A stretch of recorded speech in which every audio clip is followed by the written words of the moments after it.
Şimdi oyuncakları dağıtacağız size ama Muhsin abinin sizden bir isteği var. Herkes okulda dersine çalışacak. Herkes okuyup büyük adam olacak. Her şey 70'li yıllarda başladı. Çünkü 70'li yıllarda ben 7-8 yaşındaydım. Ve benim hiç oyuncağım olmadı. Aslında ne benim jenerasyonumun bir oyuncağı yoktu. Bizim yaşadığımız köyde. Benim hep hayalim şuydu. Birileri gelse de bizlere oyuncak dağıtsın.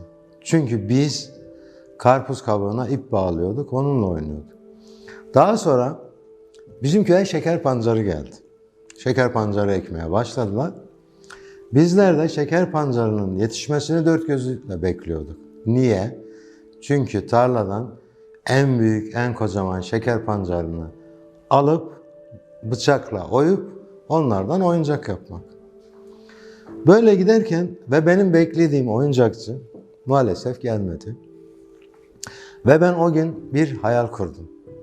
Dedim ki o oyuncakçı abi ben olacağım. Bugün de Allah kısmet etti. Dileklerim gerçek oldu. Ve ben hayalimi ertelememek için startı vermiş oldum. Önce bir karavan tasarladık.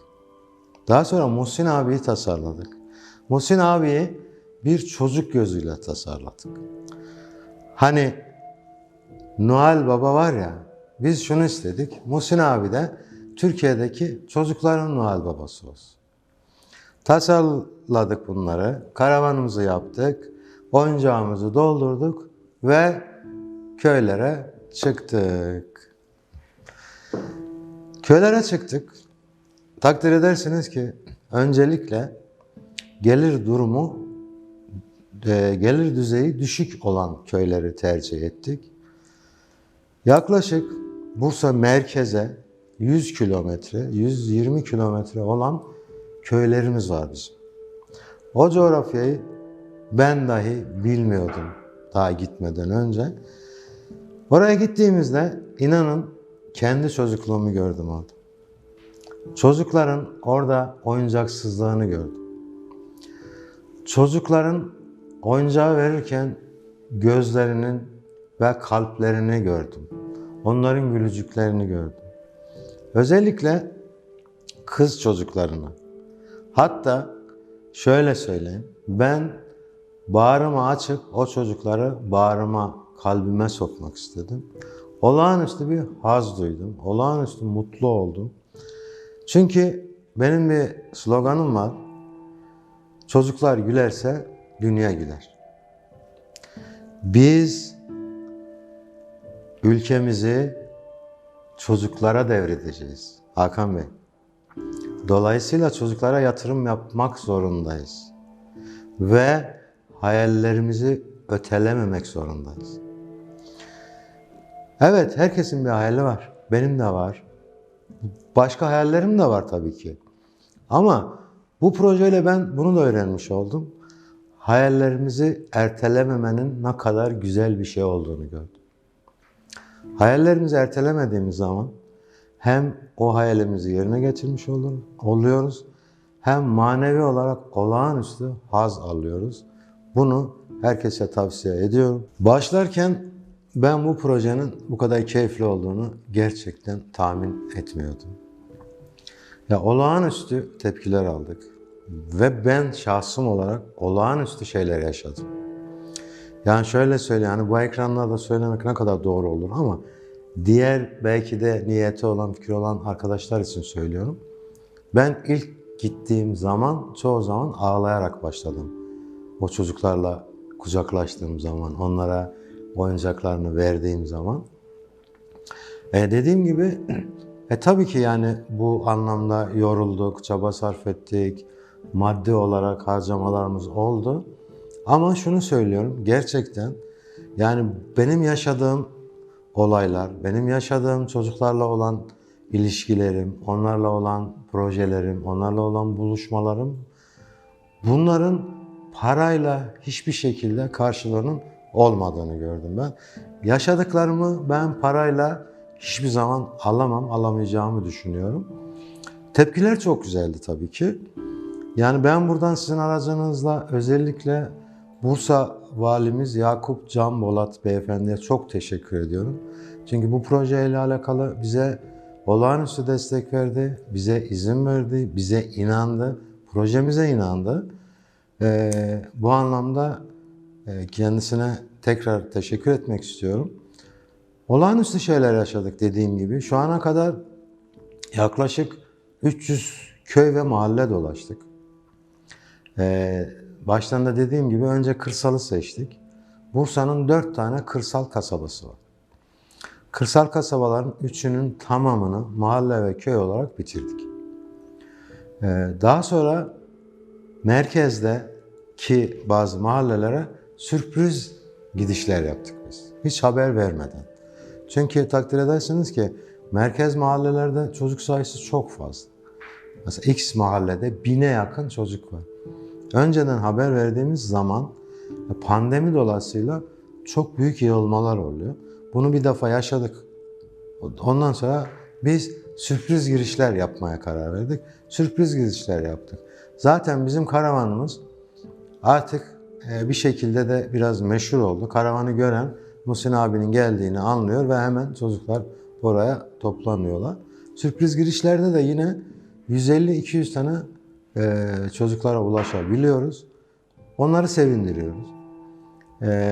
Bu işin tarihi yok, saati yok, zamanı yok. Yani işlerimden boş kaldığım zaman, toplantılarımın ve işlerimin yoğun olmadığı günlerde hemen pikabıma, karavanımı bağlıyorum. Yanıma bir arkadaş alıyorum. Bursa'nın bir mahallesine gidip orada da çocukları sevindiriyoruz. Şimdi şöyle bir şey söyleyeyim Hakan Bey. Ben bir iş insanıyım. İş yapıyorum. İhracatımız var, satışlarımız var falan. Bu projeye başladık. Tabii bu projede çok emek var. Ben buradan emek veren bütün arkadaşlarıma teşekkür ederim. Proje başlarken, proje devam ederken arkadaşlarım çok emek verdiler, benimle geldiler, uğraştılar. Buradan belki de tekrara düşüyorum ama gerçekten emekler o kadar çok ki tekrar teşekkür etmek istiyorum. Biz projenin başladığımızın ilk gününün akşamı inanın ben uyuyamadım. Yani hem bir heyecan var, hem nasıl olacak, nasıl kabul görecek, başarılı olacak mıyız, hedefimize ulaşacak mıyız? Çünkü benim 45 yıllık bir hayalimdi bu. Yani 45 yıllık hayalimi gerçekleştirmek adına işte böyle bir proje başlattık, karavanımızı yaptık, oyuncağımızı aldık, içini doldurduk, karavanı süsledik ama neticede bunu hayata geçireceğiz. Ben o gece uyuyamadım. Uyuyamadım derken tabii gecenin ertesi biz yaklaşık 120 kilometre bir yol yaparak Büyükorhan'a gittik. Büyükorhan'a gittik. Tabii şimdi bazı arkadaşlar da soruyor nasıl yapıyorsunuz, neye göre karar veriyorsunuz, köyleri nasıl seçiyorsunuz? Ben bu anlamda her ilçenin muhtarlar dernek başkanı var. Ben öncelikle muhtarlar dernek başkanıyla kontak kuruyorum. Çünkü coğrafyayı onlar bildikleri için rutumuzu onlar belirliyorlar. Belli bir yerden, bir mahalleden, bir köyden başlıyoruz. O günün akşamına kadar belli köylere girerek, mahallelere girerek o günü finalize ediyoruz. Özellikle ilk günün heyecanını ben anlatamam. Çok güzeldi. Yani hem çocuklarla beraber güzeldi, benim için güzeldi. Çünkü dediğim gibi yani 45 yıllık bir hayalimin başlangıcının ilk günüydü. Takdir edersiniz ki yani ben burada ne kadar anlatsam da hakikaten bunu anlatamam. Yani VTR'ler de var, resimler de var. Ben zannediyorum bizi izleyen dostlarımız daha iyi anlayacaklardır o VTR'leri ve resimleri görürken. Çünkü ben anlatabildiğim kadar anlatmaya çalışıyorum ama ben eminim ki o heyecanı, o güzelliği ve o mutluluğu anlatamıyorum. İnşallah resimlerden onları anlatabileceğiz diye düşünüyorum. Hakan Bey şöyle diyebilirim. Tabii ki herkesin öncelikleri var. Benim 3 tane önceliğim var. 1. devletime vergimi ödediğim zaman. 2. Çalışanlarımın maaşlarını, haklarını ödediğim zaman. 3. Hayallerimi gerçekleştirdiğim zaman. Ve bunu özellikle diyorum.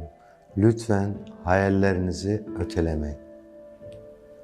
Tabii ki bir mesajım olacaktır. Acizane, bu ülkede doğan, bu ülkede büyüyen ve bu ülkede bir şeyleri başaran, bir şeylerin sahibi olan arkadaşlarıma seslenmek istiyorum buradan. Lütfen bu ülkede kazandıklarımızı bu ülkenin iyiliği için, bu ülkenin geleceği için sosyal sorumluluk projeleriyle paylaşalım. Ben şunu istiyorum ve hep diyorum arkadaşlar, iyilik bulaşıcıdır. Gelin bu iyiliği bulaştıralım. Gelin 81 ilde 81 tane Muhsin abi yapalım. Düşünebiliyor musunuz Hakan Bey? 81 ilde 81 tane Muhsin abi ve Türkiye'de oyuncaksız çocuk kalmıyor. Bundan daha güzel bir şey olabilir mi? Zannetmiyorum daha güzel bir şey olacağını. Ben bunu istiyorum, bunu söylüyorum. Ve son olarak şunu söylemek istiyorum. Arkadaşlar, Hakan Bey bunu kameraya bakarak söylemek istiyorum. Arkadaşlar, lütfen hayallerinizi ertelemeyin. İnanın hayallerinizi ertelemediğiniz zaman hem mutlu olacaksınız hem bugünkü kazancınızdan daha fazla kazanacaksınız. Ben bunu birebir yaşadım ve gördüm. Allah'a emanet olun.